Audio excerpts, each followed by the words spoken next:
Mladějovsko a Moravskotřebovsko je německý ostrov uprostřed Moravy. Říkalo se tomu tak proto, že převážná část obyvatelstva byli Němci. A hlavním vlastníkem půdy na Moravskotřebovsku byl kníže Lichtenstein. Nad Mladějovem a Moravskotřebovskem se táhne Hřebečovský vrch, zvaný německý Schengen. Hřebečovský vrch má tu zvláštnost, že obsahuje velice zajímavou sloj ze stávajících nerostných surovin, zajímavých pro hospodářské účely. Ta sloj obsahuje méně hodnotné uhlí, které vystupuje na povrch. Pod ním jsou uloženy veliké zásoby žárůvzdorné hlíny, zvané lupek. Zvláště výhodné na vypalování šamotové hlíny, o kterou byl veliký zájem v období industrializace. To vše je proloženo slojemi černého a světlého pískovce.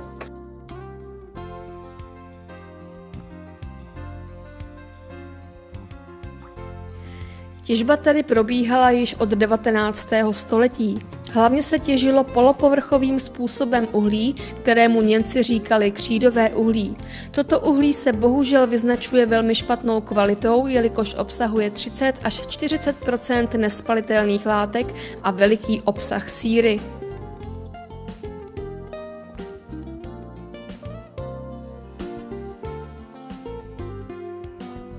Toto uhlí mění při spalování svůj objem. Zvětšuje se, struskovatí a při vybírání popela se z kamen vybere víc hmoty, než kolik se do kamen přiloží. Jelikož zde v blízkém okolí nebylo žádné jiné uhlí, spalovali lidé toto.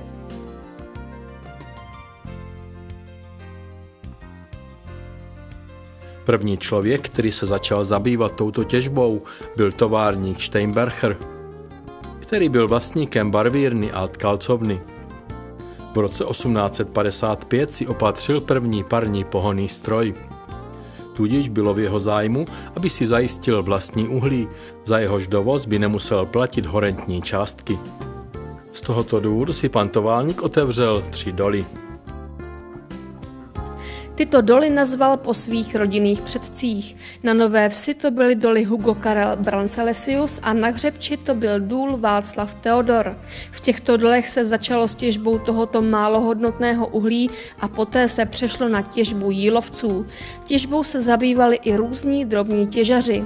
Těžbou šamotové suroviny se zde později zabývala firma Gessler a Paul.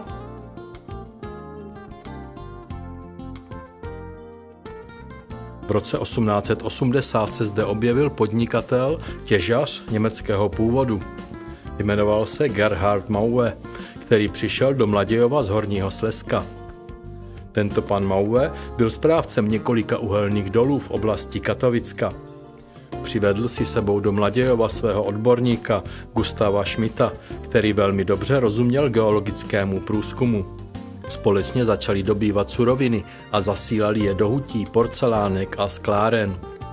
Bylo to velmi důležité, jelikož v té době začínal boom hutního průmyslu. A jelikož byl pan Maue zdatným podnikatelem, v brzké době se stal majoritním vlastníkem veškeré těžby.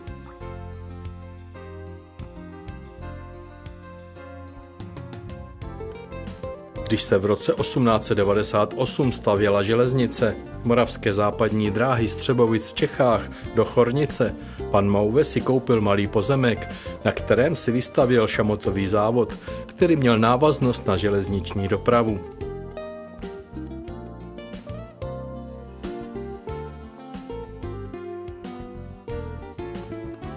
Na pozemku stálo 5 malých pecí na pálení šamotu a ubytovny pro dělníky, které se zachovaly dodnes. Pomocí vysutých lanovek spojil pan Maue doly se šamotovým závodem. Tyto vysuté lanovky byly velmi jednoduché. Konstrukce byly celodřevěné, funkčnost byla založena na gravitaci. Vozíky, které se spouštily dolů plně naložené, vytahovaly nahoru vozíky prázdné. Jediné strojní zařízení, které lanovka měla, byla pryční brzda. Horní a dolní stanice byly spojeny telefonem. V dolní stanici byla vytěžená surovina nakládána na jednokolejnou dráhu, odkud se převážela rovnou do pecí.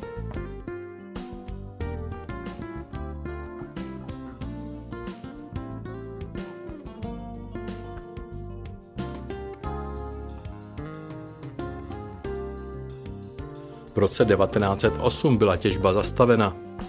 Pouze na Nové Vsi pan Mouve s těžbou pokračoval. Vytěženou surovinu nakládali na koňské povozy a sváželi k železniční trati, odkud byla posílána do České Třebové. Zhruba do roku 1911 pan Mouve vyvíjel tuto činnost. Poté na něj různé konkurenční firmy začaly tvořit nátlak, aby svou těžbu zastavil.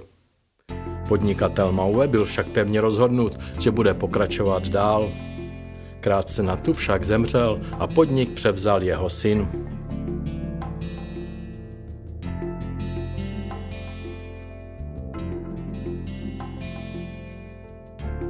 Díky tomu, že starý pán uzavřel smlouvu s knížetem Lichtensteinem, na jehož pozemcích těžil, že za každý vyvezený vozík knížeti odvede 10 korun rakouských, vznikl mezi ním a mladým pánem, který smlouvu nerespektoval, spor táhnoucí se několik let.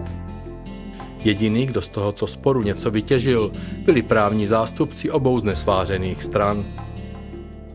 Mladý pán Erbart Mouve vzal rozum do hrsti a knížeti Lichtensteinovi nabídl smír, který kníže přijal. Oba pánové začali spolupracovat a výsledkem se stal těžební podnik, který měl originální název Knížecí lichtenštejnské uhelné a hlinné doly s.r.o. Mladějov. Vedení firmy sídlilo v Moravské Třebové.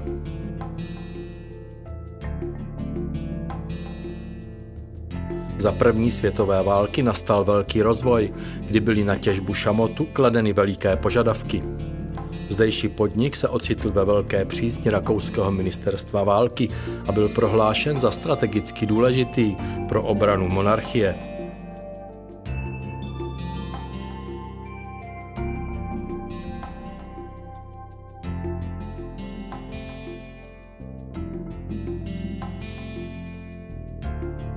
Těžba šamotu byla nedílnou součástí pro ocelářskou výrobu tehdejší zbrojní mašinérie. Firmě se podařilo prostřednictvím rakouského ministerstva války dohodnout s vojenskými polními dráhami.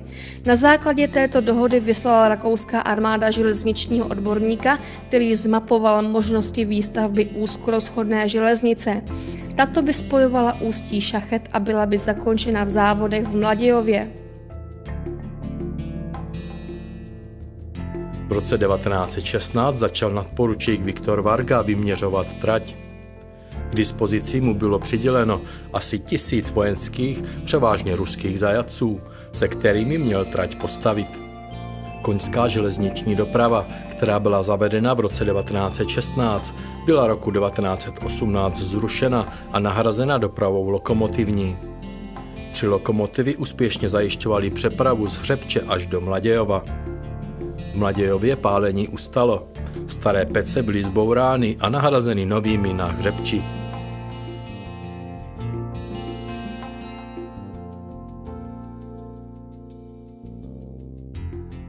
Správa závodu byla převedena z Moravské Třebové do Mladějova.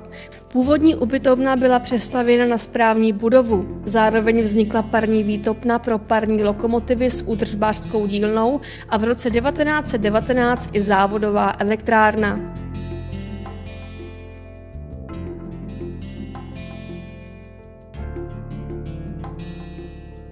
V roce 1945 skončila lichtenštejnská firma, byla znárodněna. Od roku 1951 vznikly moravské lupkové a šamotové závody. V roce 1991 se zdejší provoz uzavřel. Závod poté prošel privatizací. Vznikla firma Keramspal. V Mladějovském závodě byla zavedena náhradní výroba. Doly byly zrušeny a zasypány. Od roku 1995 se do Mladějova začali sjíždět dobrovolní aktivisté, kteří začali obnovovat železnici a její vozový park za účelem pozdějšího muzejního využití. K muzejní turistické dopravě bylo přistoupeno v roce 1998.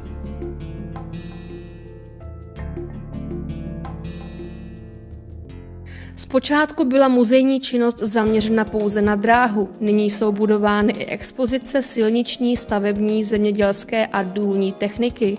K vidění jsou lokomotivy parní, motorové a elektrická. Vozidla postupně procházejí generálními opravami v dílnách muzea, kde jsou uváděna do provozu schopného stavu.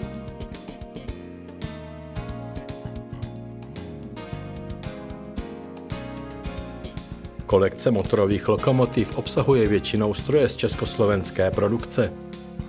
2 rumunské Faury L18H, dodané do Mladějova ještě za provozu Šamotky, jsou jednou z mála výjimek. První Faur dorazil do Mladějova na Nový rok 1984, druhý o rok později.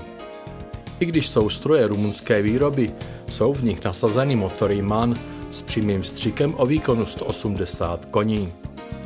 Hmotnost 5 tun na každé nápravě.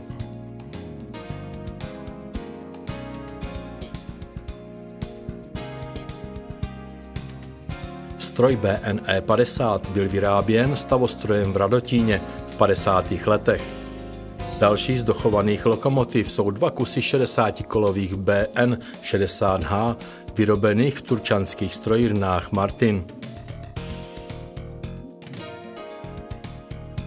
V zimní sezóně 1997-98 prošla opravou parní lokomotiva číslo 1 Kraus-Linz 1920, která v roce 1991 ukončovala pravidelný provoz na mladějovské dráze.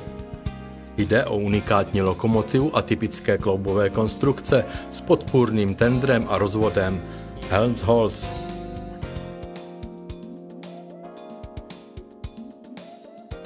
Oprava mimo jiné zahrnovala výměnu všech žárnic, kompletní rekonstrukci tlakového celku kotle a výměnu komínu s jiskrostrojem za kopii původního rovného komínu s klapkou. Veškeré práce na zprovoznění byly prováděny v Mladějově vlastními silami. Výsledkem je historicky věrná podoba odpovídající době 20. let minulého století. Po opravě lokomotiva najezdila už několik tisíc kilometrů v čele muzejních a turistických vlaků bez vážnějších závad.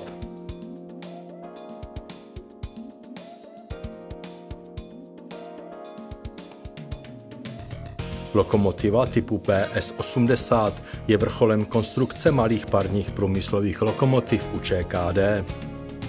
Moderní konstrukční postupy jsou patrné na celé lokomotivě. Parní stroj na sitou páru o výkonu 80 koní je vybaven válcovými šoupátky, nasávacími záklopkami a pojišťovacími ventily. Heusingerův rozvod je zkonstruován za využití valivých ložisek. Pojezd je vybaven centrálním mazáním, strojním i válcovým olejem.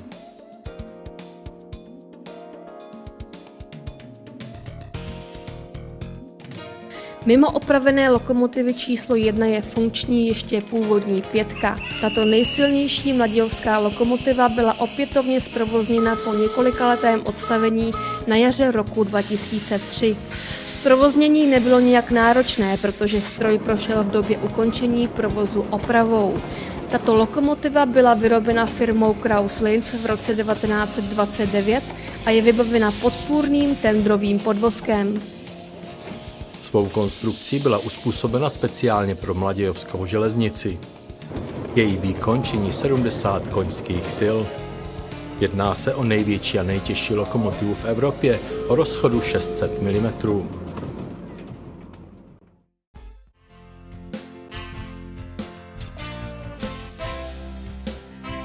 Za svezením úzkorozchodným vláčkem a prohlídkou historické techniky každoročně do Mladějova během letní turistické sezóny přijíždí téměř 10 000 malých i dospělých návštěvníků.